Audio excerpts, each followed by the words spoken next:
দীর্ঘদিনের গভীর বন্ধুত্ব নিমিষেই শেষ, এমনকি একে অপরের মুখ দেখাও বন্ধ। গল্পটা বলিউডের একসময়ের সবচেয়ে আকর্ষণীয় জুটি রানী মুখার্জি ও ঐশ্বরিয়া রাই বচ্চনের। শুধু পর্দার সহকর্মী নন, বাস্তব জীবনেও তারা ছিলেন প্রাণের বন্ধু। অথচ একটিমাত্র তুচ্ছ ঘটনার কারণে ভেঙে চুরমার হয়ে যায় তাদের এই গভীর রসায়ন।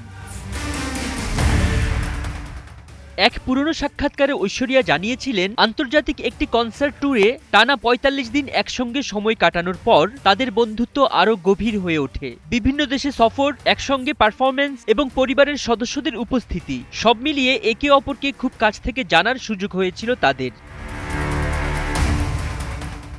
তবে সময়ের সঙ্গে বদলে যায় সেই সম্পর্ক। বলিউডে প্রচলিত তথ্য অনুযায়ী ২০০৩ সালে চলতে চলতে সিনেমায় প্রথমে শাহরুখ খানের বিপরীতে ঐশ্বরিয়াকে নেওয়া হলেও পরে তাকে বাদ দিয়ে রানী মুখার্জিকে কাস্ট করা হয়। এরপর থেকেই দুজনের সম্পর্কে দূরত্ব তৈরি হয় বলে দীর্ঘদিন ধরে আলোচনা চলে, যদিও এ বিষয়ে রানী বা ঐশ্বরিয়া কেউই প্রকাশ্যে তেমন কোনো মন্তব্য করেননি।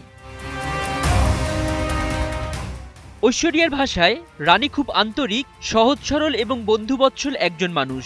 আমাদের সম্পর্কের মধ্যে কোনো জটিলতা ছিল না। অন্যদিকে অনুষ্ঠানে উপস্থিত থাকতে না পারলেও ভিডিও বার্তায় রানী বলেছিলেন, আমি তোমাকে খুব ভালোবাসি, আমরা চিরকাল বন্ধু হয়েই থাকব। সেই আবেগঘন বার্তা সে সময় বেশ আলোচনায় এসেছিল।